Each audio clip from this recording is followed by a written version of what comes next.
सेना में ठेकेदारी, ठेके पे बहाली, संविदा कॉन्ट्रैक्ट पे बहाली, ये कहीं से भी उचित नहीं है, क्योंकि सेना देश की रक्षा के लिए है। सेना में चले जाते हैं, सेना में भर्ती हो जाएंगे और उसके बाद 4 साल जॉब करेंगे और 4 साल के बाद उनको जॉब से बाहर कर दिया जाएगा। तो फिर वो करेंगे क्या वो 4 साल सेना में रहने के बाद वो फिर से आकर पढ़ाई कर सकते हैं? इतना निंदनीय ये होगा कि एक आर्मी को आकर चाय की दुकान खोलना पड़ेगा, या क्या फिर वो अडानी अंबानी या फिर किसी बड़े घर में जाकर वो सुरक्षा गार्ड का नौकरी करेंगे?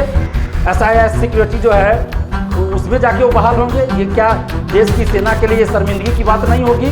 और जो लोग बोल रहे हैं कि ये अच्छा स्कीम है 4 साल वाला ठेकेदारी वाला, सबसे पहले तो मैं ये ठेकेदारी व्यवस्था का विरोध कर रहा हूँ कि कोई भी बहाली ठेके पे, संविदा पे, कॉन्ट्रैक्ट पे होने ही नहीं चाहिए, चाहे वो किसी भी डिपार्टमेंट में हो। और आर्मी में तो एकदम नहीं होना चाहिए। ये तो देश की सुरक्षा के लिए है।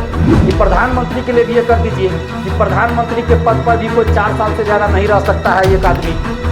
कोई भी व्यक्ति 4 साल से ज़्यादा प्रधानमंत्री नहीं रह सकता, कोई भी व्यक्ति 4 साल से ज़्यादा DM नहीं रह सकता, कोई भी व्यक्ति 4 साल से ज़्यादा SDM नहीं रह सकता, डिप्टी कलेक्टर नहीं रह सकता, SP नहीं रह सकता, कोई भी व्यक्ति 4 साल से ज़्यादा मुख्यमंत्री नहीं रह सकता, राज्यपाल नहीं रह सकता, सांसद नहीं रह सकता, विधायक नहीं रह सकता, विधान पार्षद नहीं रह सकता। कर दीजिए ऐसी व्यवस्था पूरे देश में। अगर हर एक 4 साल पे आप नए युवाओं को मौका देना चाह रहे हैं कि उनकी क्षमता का उपयोग होगा देश के लिए, ये तो और अच्छी बात होगी कि प्रधानमंत्री का पद भी कर दीजिए कि 4 साल से ज़्यादा कोई व्यक्ति प्रधानमंत्री नहीं रहे, ताकि दूसरा लोग आएंगे प्रधानमंत्री बनेंगे तो वो भी अपनी योग्यता दर्शाएंगे और देश हित में काम करेंगे। सांसदों के लिए कर दीजिए कि 4 साल से ज़्यादा कोई भी व्यक्ति सांसद नहीं रहेगा, दोबारा वो इलेक्शन नहीं लड़ेगा, ताकि नए लोगों को सांसद बनने का मौका मिलेगा तो वो लोग अपने स्तर से अपनी योग्यता दिखाएंगे और देश के लिए काम करेंगे, संसदीय क्षेत्र के लिए काम करेंगे। मुख्यमंत्री के लिए भी ऐसा कर दीजिए, DM के लिए भी ऐसा कर दीजिए, ताकि एक DM जो है 4 साल से ज़्यादा नहीं रहेगा, 4 साल के बाद उसको हटा दीजिए, ताकि नए लोगों को DM बनने का मौका मिलेगा और वो अपनी योग्यता दिखाएंगे। लेकिन नहीं, ये सिर्फ और सिर्फ देश के युवाओं को गुमराह करने की योजना है। अगर ये योजना इतनी ही अच्छी है तो जितने भी नेता हैं, जितने मंत्री हैं, वो लोग अपने बाल बच्चों को पहले इस योजना का लाभ दें और वो लोग भर्ती करें, अग्निवीर बनाए। क्या अग्निवीर सिर्फ गरीब के बच्चों के लिए है? और सेना में कौन जाते हैं? गरीब के बच्चे जाते हैं, मजदूर के बच्चे जाते हैं, किसान के बच्चे जाते हैं, वो भी किसान जो गरीब किसान है उनके बच्चे जाते हैं, रिक्शा चालक, ठेला चालक, मजदूर के बच्चे जाते हैं आर्मी में। नमस्कार दोस्तों, मैं दिलीप कुमार। दोस्तों, केंद्र की नरेंद्र मोदी सरकार ने सेना में भर्ती के लिए अग्निपथ नामक योजना लाया है और इसके तहत बहाल होने वाले सेना अग्निवीर कहे जाएंगे। नाम से तो ऐसा लगता है कि बहुत क्रांतिकारी योजना होगी, बहुत क्रांतिकारी ये फैसला है और सेना में आमूलचूल परिवर्तन हो जाएगा, क्रांतिकारी परिवर्तन आ जाएगा। लेकिन जब इसको वास्तविकता को हम लोग देखते हैं तो पता चलता है कि ये योजना देश के युवाओं को गुमराह करने वाली योजना है, देश के युवाओं को बेरोजगार बनाने वाली योजना है। 4 साल के लिए ठेके पे बहाली होगी। अब आप सोचिए कि सेना में ठेकेदारी, ठेके पे बहाली, संविदा कॉन्ट्रैक्ट पे बहाली, ये कहीं से भी उचित नहीं है, क्योंकि सेना देश की रक्षा के लिए है, बॉर्डर पे लड़ने के लिए होती है सेना। और उस सेना की भर्ती में अगर ठेके पे बहाली होगी तो ऐसे ही देश की सुरक्षा को खतरा हो जाएगा। तो वो भी 4 साल के लिए ठेकेदारी व्यवस्था लागू होगी, 4 साल के लिए ठेके पे, कॉन्ट्रैक्ट पे, संविदा पे बहाली होगी और 4 साल के बाद उनको नौकरी से बाहर कर दिया जाएगा। अब आप सोचिए कि 4 साल नौकरी में रहने के बाद जब वो नौकरी से बाहर होंगे सेना के जवान, तब वो क्या करेंगे? तब क्या करेंगे? 6ठा 7वां से ही लोग सोच लेते हैं, 6th 7th क्लास से ही लोग सोच लेते हैं कि उनको क्या बनना है, उसी अनुसार वो तैयारी करते हैं। जिनको डॉक्टर बनना है वो उस अनुसार पढ़ाई करते हैं, जिनको इंजीनियर बनना है उस अनुसार पढ़ाई करते हैं, जिनको IAS बनना हो, IPS बनना हो उस अनुसार तैयारी करते हैं, और जिनको सेना में जाना है उस अनुसार वो फिजिकल ट्रेनिंग लेते हैं, दौड़ते हैं, कूदते हैं, उसकी तैयारी करते हैं।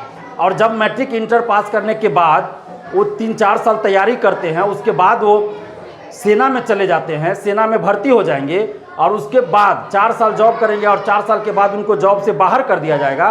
तो फिर वो करेंगे क्या वो 4 साल सेना में रहने के बाद वो फिर से आकर पढ़ाई कर सकते हैं? ये संभव नहीं है। क्या वो सेना में 4 साल नौकरी करने के बाद आकर फिर से वो मेडिकल की तैयारी कर सकते हैं? क्या इंजीनियरिंग की तैयारी कर सकते हैं? क्या IAS की तैयारी कर सकते हैं? क्या BPSC की तैयारी कर सकते हैं? रेलवे बैंकिंग की तैयारी कर सकते हैं? नहीं कर सकते। क्यों? क्योंकि 17 से 21 जो 17.5 से 21 साल है इनकी भर्ती का, 21 साल मैक्सिमम एज है। और मान लीजिए कि कोई मैक्सिमम एज में सेना में बहाल होते हैं 21 साल में और 4 साल जॉब करते हैं, यानी कि 25 साल के बाद उनको नौकरी से बाहर कर दिया जाता है।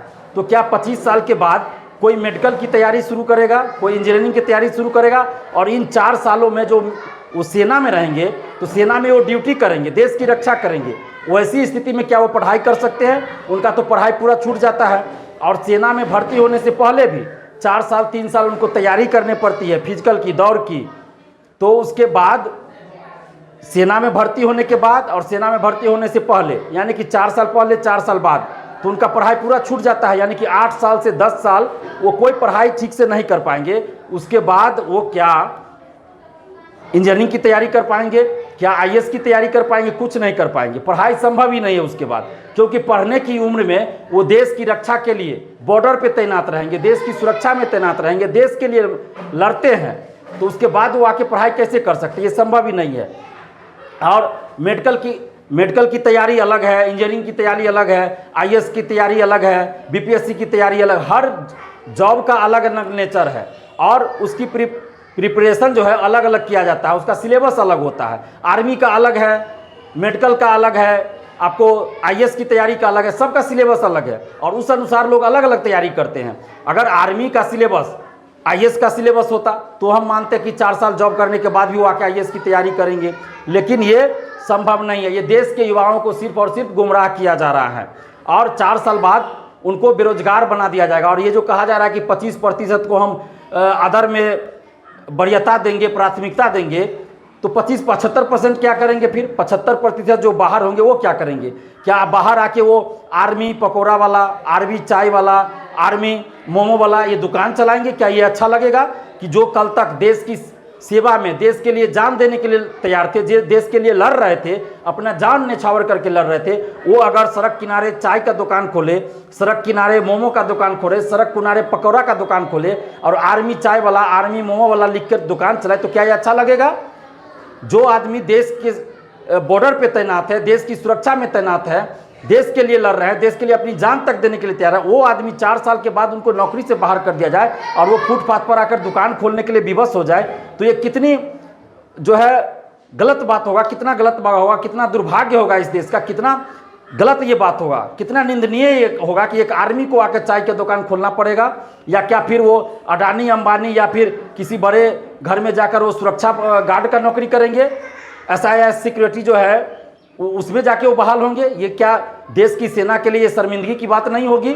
और जो लोग बोल रहे हैं कि ये अच्छा स्कीम है 4 साल वाला ठेकेदारी वाला, सबसे पहले तो मैं ये ठेकेदारी व्यवस्था का विरोध कर रहा हूँ कि कोई भी बहाली ठेके पे, संविदा पे, कॉन्ट्रैक्ट पे होनी ही नहीं चाहिए, चाहे वो किसी भी डिपार्टमेंट में हो। और आर्मी में तो एकदम नहीं होना चाहिए। ये तो देश की सुरक्षा के लिए है, आर्मी जो है देश की सुरक्षा के लिए है। अगर आर्मी ना हो तो फिर देश की सुरक्षा कैसे होगी? और उसमें आप ठेकेदारी व्यवस्था ला रहे हैं तो ये तो बिल्कुल गलत है। और जो लोग कह रहे हैं कि ये अच्छी व्यवस्था है, तो सबसे पहले वो अपने बाल बच्चों को इसमें शामिल करें, इस योजना का लाभ दे।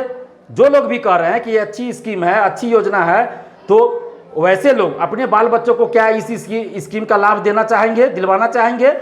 और जब 4 साल वाला ये ठेकेदारी व्यवस्था सेना में अच्छा है, तो हम मांग करते हैं नरेंद्र मोदी जी से कि प्रधानमंत्री के लिए भी ये कर दीजिए कि प्रधानमंत्री के पद पर भी कोई 4 साल से ज़्यादा नहीं रह सकता है। एक आदमी, कोई भी व्यक्ति 4 साल से ज़्यादा प्रधानमंत्री नहीं रह सकता, कोई भी व्यक्ति 4 साल से ज़्यादा डीएम नहीं रह सकता, कोई भी व्यक्ति 4 साल से ज़्यादा एसडीएम नहीं रह सकता, डिप्टी कलेक्टर नहीं रह सकता, एसपी नहीं रह सकता, कोई भी व्यक्ति 4 साल से ज़्यादा मुख्यमंत्री नहीं रह सकता, राज्यपाल नहीं रह सकता, सांसद नहीं रह सकता, विधायक नहीं रह सकता, विधान पार्षद नहीं रह सकता। कर दीजिए ऐसी व्यवस्था पूरे देश में कि एक व्यक्ति किसी भी पद पे 4 साल तक ही रह सकता है, 4 साल से ज़्यादा नहीं रह सकता है। ऐसी व्यवस्था कर दीजिए। लेकिन सांसद, विधायक मरते दम तक, जब तक कि शरीर में प्राण बचा हुआ है, तब तक वो इलेक्शन लड़ेंगे। प्रधानमंत्री तब तक बने रहेंगे, राज्यपाल बने रहेंगे, मुख्यमंत्री बने रहेंगे। लेकिन सेना में ठेकेदारी व्यवस्था 4 साल बहुत हो जाता है। और जो लोग ये कह रहे हैं और सरकार जो इसका एक्सप्लेनेशन दे रहे हैं कि इससे ये होगा कि योग्य युवाओं को मौका मिलेगा देश के लिए लड़ने के लिए, उनकी क्षमता का सदुपयोग होगा, तो 4 साल में क्या आप सदुपयोग कर लीजिएगा भाई क्षमता का? आप दीजिए ना उसको 20 साल 25 साल दीजिए, तब तो उनकी क्षमता का सदुपयोग होगा। और 4 साल में अगर हर एक 4 साल पे आप नए युवाओं को मौका देना चाह रहे हैं कि उनकी क्षमता का उपयोग होगा देश के लिए, तो ये तो और अच्छी बात होगी कि प्रधानमंत्री का पद भी कर दीजिए कि 4 साल से ज़्यादा कोई व्यक्ति प्रधानमंत्री नहीं रहे, ताकि दूसरा लोग आएंगे प्रधानमंत्री बनेंगे तो वो भी अपनी योग्यता दर्शाएंगे और देश हित में काम करेंगे। सांसदों के लिए कर दीजिए कि 4 साल से ज़्यादा कोई भी व्यक्ति सांसद नहीं रहेगा, दोबारा वो इलेक्शन नहीं लड़ेगा, ताकि नए लोगों को सांसद बनने का मौका मिलेगा तो वो लोग अपने स्तर से अपनी योग्यता दिखाएंगे और देश के लिए काम करेंगे, संसदीय क्षेत्र के लिए काम करेंगे। मुख्यमंत्री के लिए भी ऐसा कर दीजिए, डीएम के लिए भी ऐसा कर दीजिए, ताकि एक डीएम जो है 4 साल से ज़्यादा नहीं रहेगा, 4 साल के बाद उसको हटा दीजिए, ताकि नए लोगों को डीएम बनने का मौका मिलेगा और वो अपनी योग्यता दिखाएंगे। लेकिन नहीं, ये सिर्फ और सिर्फ देश के युवाओं को गुमराह करने की योजना है, देश के युवाओं को बर्बाद करने की योजना है और देश की सेना को कमज़ोर करने की योजना है। अगर ये योजना इतनी ही अच्छी है तो जितने भी नेता हैं, जितने मंत्री हैं, वो लोग अपने बाल बच्चों को पहले इस योजना का लाभ दें और वो लोग भर्ती करें, अग्निवीर बनाए। क्या अग्निवीर सिर्फ गरीब के बच्चों के लिए है? और सेना में कौन जाते हैं? गरीब के बच्चे जाते हैं, मजदूर के बच्चे जाते हैं, किसान के बच्चे जाते हैं, वो भी किसान जो गरीब किसान है उनके बच्चे जाते हैं, रिक्शा चालक, ठेला चालक, मजदूर के बच्चे जाते हैं आर्मी में। और इसलिए ये व्यवस्था की जा रही है। अगर इसमें अडानी अंबानी या मंत्री विधायक के बेटा बेटी जाते तो नहीं किया जाता। जितने भी मंत्री हैं, विधायक हैं या बड़े नेता हैं, मंत्रीगण, उनके बेटा बेटी तो बाहर पढ़ते हैं, विदेश में पढ़ते हैं। क्या वो लोग आर्मी में जाते हैं? 99.99% जो है गरीब के बच्चे आर्मी में जाते हैं। क्या आपने देखा है कि किसी बड़े मंत्री या मुख्यमंत्री किसी राज्य के हों, उनके बेटे आर्मी में गए हों? एक आध एग्जाम्पल मिल जाए वही बहुत हो जाए। लेकिन नहीं, गरीब के बच्चे आर्मी में जाते हैं और इसलिए सरकार ये योजना ला रही है ताकि गरीबों के पेट पे लात मारे, गरीबों का शोषण करे। अगर इसमें मंत्री, विधायक, मुख्यमंत्री के बाल बच्चे जाते तो ऐसी योजना नहीं लाती सरकार।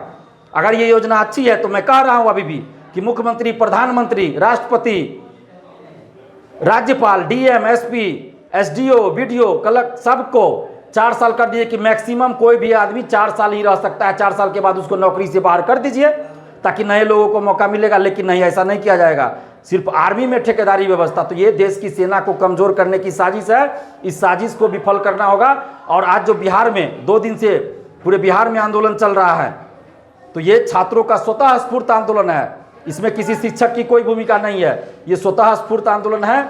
और हम अपील करेंगे कि आप लोग शांतिपूर्वक आंदोलन कीजिए। अपने हक और अधिकार के लिए लड़ना आपका लोकतांत्रिक अधिकार है, लेकिन शांतिपूर्वक आंदोलन कीजिए। और जो भी आंदोलन हो रहा है उसके लिए सरकार दोषी है, कोई दोषी नहीं है। छात्र मजबूर हो गए आज सड़क पे उतरने के लिए, क्योंकि सरकार इनकी बातों को सुन नहीं रही है। मजबूरी में आकर छात्र जो है सड़क पे उतर के आंदोलन कर रहे हैं। तो अभी भी नरेंद्र मोदी जी संभल जाइए, आपसे विनती कर रहे हैं कि छात्रों की जो मांग है उस मांग को मान लीजिए और फैसला वापस ले लीजिए। 3 साल से आर्मी, एयरफोर्स, आपको रेलवे की कोई वैकेंसी नहीं आई और जो वैकेंसी पहले आई थी उसको भी पूरा नहीं किया गया और आर्मी की कुछ वैकेंसीज को कैंसिल भी कर दिया गया। तो कितना नाइंसाफी है बिहार के छात्रों के साथ, देश के युवाओं के साथ। तो नरेंद्र मोदी जी, जो भी पहले से भर्ती चल रहे हैं उसको जल्दी पूरा कीजिए, जिसको आपने कैंसिल किया है उसको फिर से चालू कीजिए और ये जो अग्निपथ योजना है उसको वापस लीजिए और छात्रों की बात मानिए, छात्रों की मांग मान लीजिए और अपने फैसले को वापस लीजिए।